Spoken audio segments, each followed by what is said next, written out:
I was halfway through rehearsing what they called the biggest pitch of my life, the one they hinted might land me the VP title, when the damn coffee machine sputtered dry again. That was the third time that week.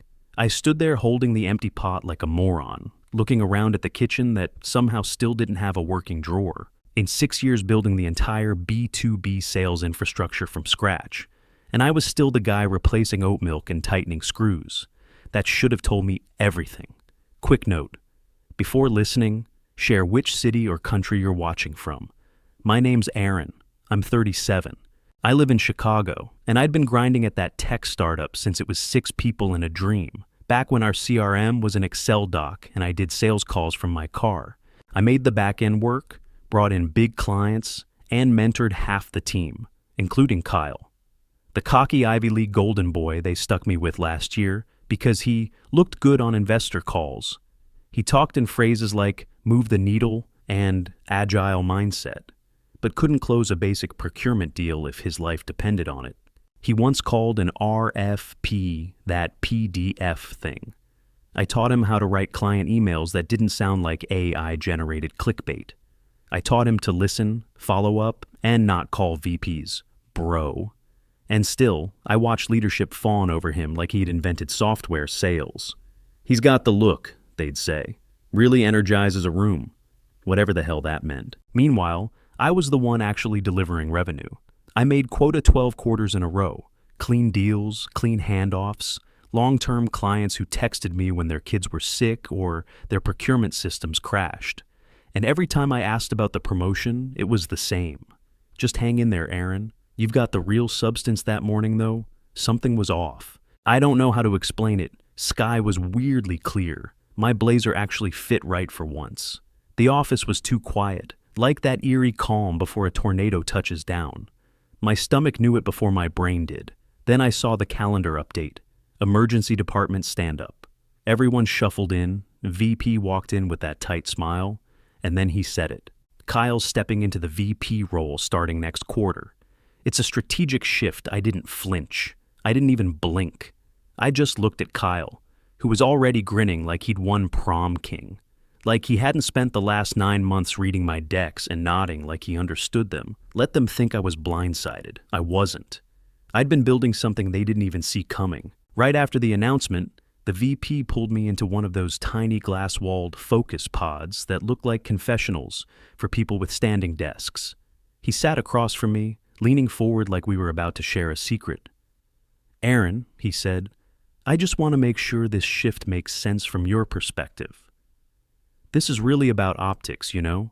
Kyle brings a forward-facing energy, youth, momentum. He actually said fresh leadership narrative. Like that was a real phrase and not something he ripped off a TED Talk. I didn't say a word, just nodded like I understood. Then Kyle walked in without knocking, holding a protein shake and grinning like a kid who found out Santa was real. What's up, Jedi Master? He said, plopping down next to me. So, listen, I'd love for you to onboard me to all the legacy pipeline stuff. You know, the deep cuts, old client contracts, vendor integrations, renewals. Just dump it all into a Notion board or something. I turned to him, smiled real slow. Of course, I said. And right there, something shifted in my chest. It wasn't anger, it was quieter than that. Like a door clicking shut from the inside. I'd taught this clown how to email a client without sounding like a YouTube ad. Walked him through margin strategy like I was explaining math to a Labrador. And now he was sitting in my seat like he'd earned it. Wearing the title like a borrowed tux he didn't even know how to dry clean. He sipped his shake and gave the VP a little nod like we were all teammates now. I looked at them and thought, you're proud of this? This is your big move? The VP stood up like the meeting was over. Let's give this some room to evolve, he said. I know you're a team player. Sure, I said. I'll make sure Kyle has what he needs. I walked out with them, gave Kyle a pat on the back like I was passing the torch. But my mind was already moving, mapping out systems, contacts, contracts, figuring out where the anchors were buried, who depended on me and didn't even realize it. Back at my desk, I opened a clean notes file, titled it Exit Strategy. That night, I lay in bed staring at the ceiling while my wife scrolled through Zillow listings. She asked if I was okay. I said, Yeah, just tired. But in my head, I was running through every client birthday I'd remembered without thinking, every email chain I'd kept alive through sheer consistency, every account I'd saved with one last-minute fix. They thought they could take the face and keep the function. Thought I'd hand over 6 years of trust and sweat like it was a hand-me-down sweater. I wasn't going to yell or flip a desk. I wasn't going to make a scene. I was just going to walk them off the map. I came in early the next morning and acted like nothing happened. For 2 weeks, I played the loyal soldier, sat through meetings nodding like a bobblehead while Kyle threw buzzwords at confused clients. I rewrote his follow-ups, rebuilt his pitch decks, and even cleaned up his spelling in internal memos so he didn't look like a toddler with a keyboard. He kept calling me a legend, said things like, "Dude, I'd be dead without you." I just smiled and kept feeding him rope. Behind the scenes, I was backing up everything. I mean everything. Decks, contracts, historical pricing models, margin analysis docs going back 5 fiscal years. I exported reports no one knew how to generate, saved copies to an encrypted drive that lived on my personal cloud. Quiet, clean, untouched by the company's shared folders. I wasn't rushing, I wasn't sloppy, I was surgical.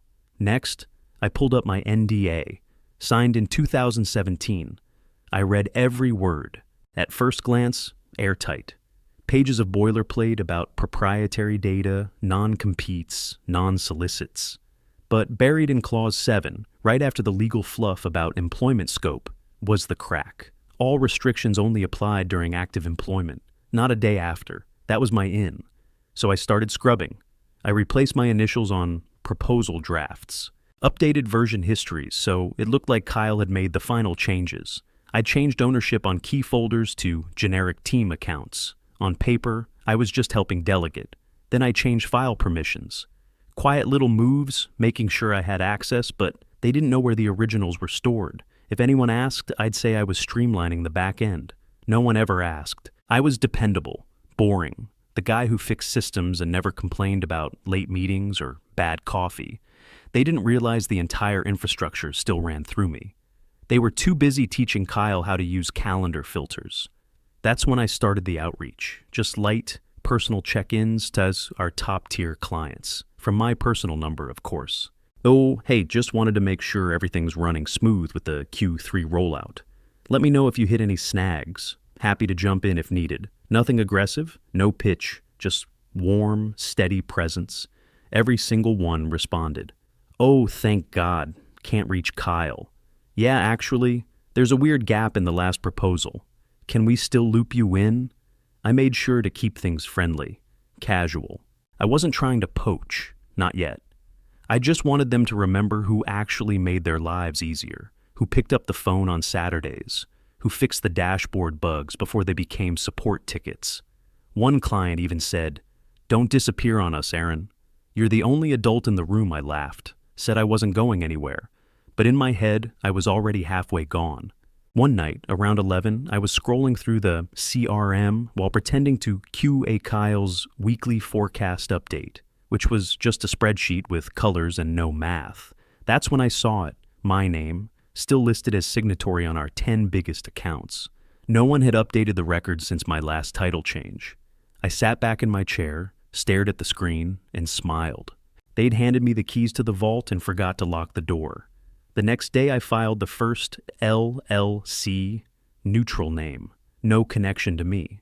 Registered in Nevada through a third-party firm that specialized in silent entities. Within 3 days, I had a business account, a fake landing page, and an email domain. 2 days after that, I filed the second one.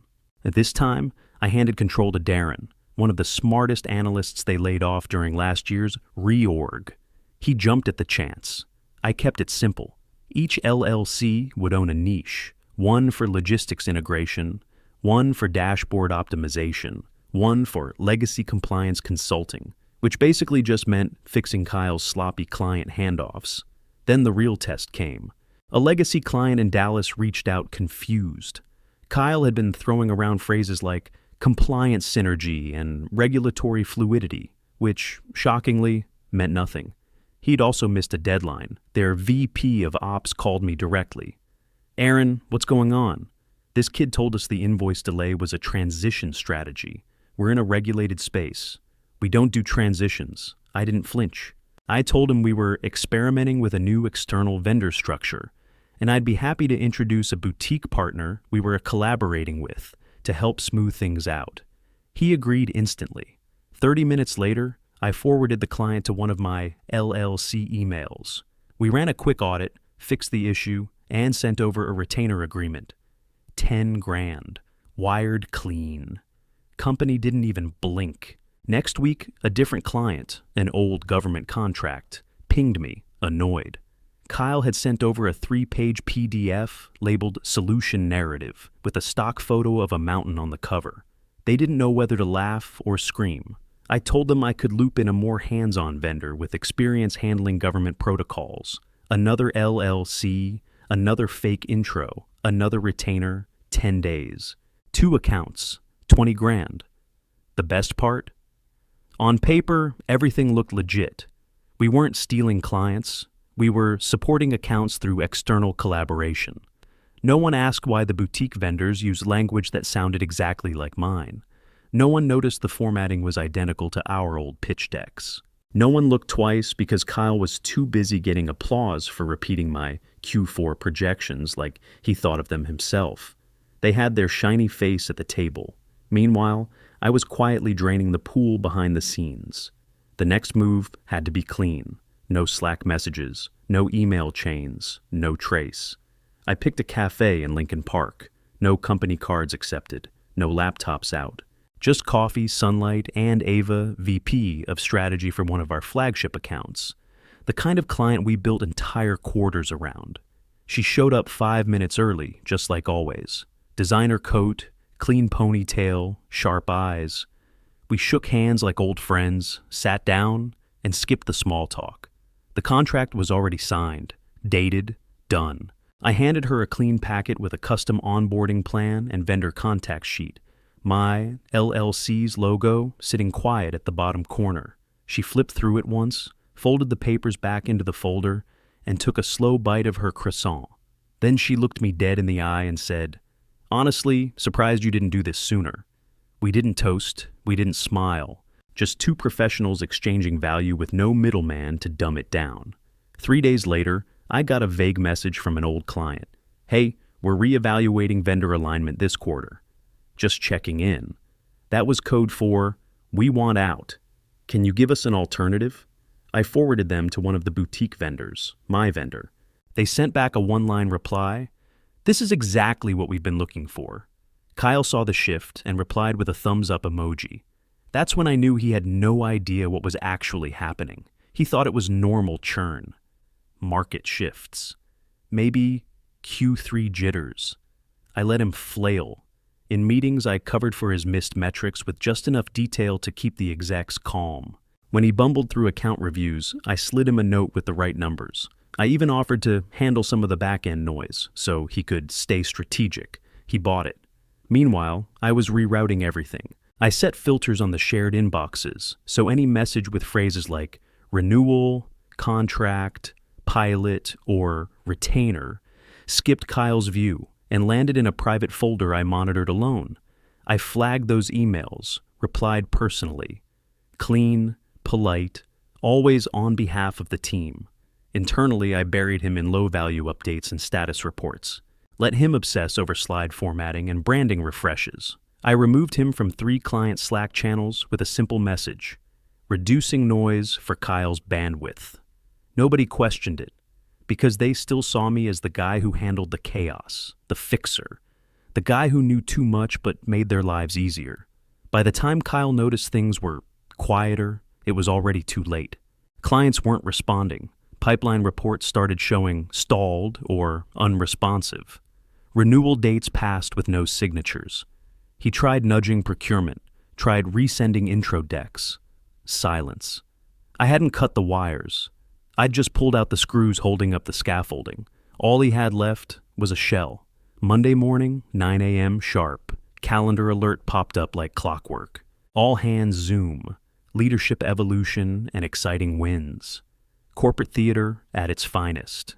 I logged in with my camera off and microphone muted. Just another silent face in the gallery view. The VP kicked it off with his usual word salad. Transformation, agility, growth phase, blah, blah, blah. Kyle sat front and center, lit like he was broadcasting from a ring light factory, grinning like a kid who won a cereal box sweepstakes. When it got to his turn, he leaned in all confident. "This quarter's been about transformation," he said, voice syrupy. And honestly, I couldn't have done it without incredible mentorship. He looked straight at me like I was a prop, like I was supposed to smile and nod. I muted the call, opened Gmail, and typed my resignation. 2 weeks' notice. No drama, no bitterness, just plain sterile language that legal couldn't twist into a liability.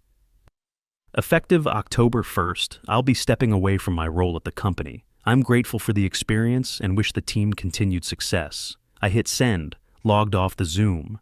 By Tuesday, the cracks were already showing. Kyle's inbox had gone cold. No replies from Ava, no rescheduled calls from procurement leads. 2 invites bounced outright. He forwarded one to the VP with a question mark and got no reply. They didn't know I'd built in quiet fail-safes. Gmail filters redirecting high-tier communications to private aliases. Contract clauses tying account management to named individuals. Me.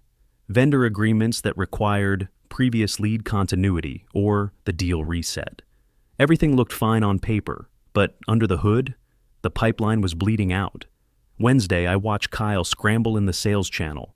Anyone know why the Davison renewal is stuck? Has anyone heard from Springwell this week? Who owns the NYSE vertical now? No one had answers, because I was the answers, and I wasn't answering. By Thursday, the VP pinged me. "Quick chat before your exit?" I didn't reply. I was on my patio with a glass of Pinot and my phone face down. September air crisp, inbox quiet. I didn't owe them anything. I gave them 6 years. They gave my seat to a mascot. Kyle tried calling that night. Twice. I let it ring. He sent a text. "Hey, can you at least loop me in on what's happening with Ava's team? We're in full blackout over here." Blackout was right. He thought it was a technical glitch. Really, it was just account after account going silent. Friday morning, I got a call from Sarah, the junior OPS girl I used to mentor back when she was fresh out of college and terrified of Excel. She didn't say hi. She whispered, "They're freaking out. Like, full-on panic mode. Legal's rereading your exit email." Line by line, I leaned back in my chair and stared at the ceiling fan. "Interesting," I said. She lowered her voice even more. "Kyle deleted a Slack message yesterday. Asked if you still needed to be CC'd on contract threads. It was up for like 20 seconds. He thought that'd erase it. I already had the screenshot, timestamp, channel log, quiet ammo. I didn't tell her that, though. I just said, 'Appreciate the heads up,' and hung up. By the end of the day, their entire deal desk was on fire. Clients had gone dark. CRM entries flipped to inactive, like someone pulled a plug. Projections for quarter 2, once a smugly confident green, were now full of red slashes and TBD tags. No one could reach Ava. Springwell ghosted completely. The NYSE lead emailed back, but only to say, "We've moved in a different direction." Kyle posted in 3 Slack channels asking who had backup access to the renewal deckmaster. No one replied. The VP messaged me once. "Any context for this shift in client engagement?" I didn't even open it. Then around 6 p.m., my personal phone buzzed. Number I didn't recognize. It was the CEO. "Hey, Aaron. Sorry to reach out like this. Just wanted to ask, why'd you resign so suddenly? There's a lot of noise right now." I waited 2 seconds. 3. Then I replied with 3 words. Check the pipeline. Didn't wait for a response. By Saturday morning, word had leaked. Some consultant on an industry forum posted about a quiet but fast client shift in the B2B SaaS space. 3 major clients had pulled contracts and moved to a new boutique firm with a strong back-end track record. No names, just hints. Procurement flags, tech stack overlaps. People noticed. Someone found the landing page. Then they found the team page. There I was, front and center. Next to Darren and Maddie, the 2 people they laid off last year to trim overhead. Kyle must have seen it around midnight. He sent a direct message to Darren's LinkedIn. What is this? Are you poaching clients? Darren didn't answer. I checked the traffic dashboard Sunday morning. Site views up 300%, inquiries rolling in, a few even from competitors. By Monday, my inbox had 2 messages from former colleagues asking if we were hiring. The company had spent 6 years building a structure that only worked with me, quietly holding it together. Now, they were standing in the wreckage, wondering when it started falling. It started the moment they mistook presence for replaceability. Kyle got reassigned to strategic initiatives, which, in corporate speak, means somewhere far away from the real work. No team, no budget, no relevance, just a calendar full of fake meetings and a title that sounded important if you didn't ask follow-up questions. The VP didn't last much longer. They called it early retirement, gave him a nice LinkedIn send-off. But everyone inside knew he was walked out with a signed NDA and a padded check. Quiet exit for a loud mistake. Then the rest started falling. Clients pulled out. One by one, contracts lapsed. Forecasts went from aggressive to under revision. Investors started poking around. The company's valuation dipped hard. Nothing catastrophic, just enough to kill the momentum they'd been bragging about all year. And Kyle? The buzz around him vanished. All that fresh energy and forward-facing leadership faded once there were no metrics to hide behind. The meetings stopped. The speaking invites dried up. His name didn't come up anymore. They stopped looping him into anything that mattered. I watched the whole thing from my balcony. Ocean view, quiet, clean, mine. The coffee mug in my hand still had the old company logo on it, cheap ceramic, faded lettering. But I kept it around for mornings like this. A reminder. On the table next to me sat a gift basket. Expensive stuff. Real chocolate, boutique teas, handwritten note. From Ava. Said something like, "Here's to doing it your way." I never posted about the company, never told my side, never explained what happened to anyone who wasn't in the room when it started. There was nothing to explain. Kyle was forgotten. The VP, too. Just footnotes in a QBR that got pushed to next year. But in their books, buried in the finance reports, under the drop in quarterly retention, you could still see it. The missing revenue, the clients who left quietly, the value that didn't vanish, it just moved. I didn't break anything. I just took back what I built, shifted it somewhere it'd be recognized, protected, paid. Some pipelines burst. Mine flowed exactly where it was wanted.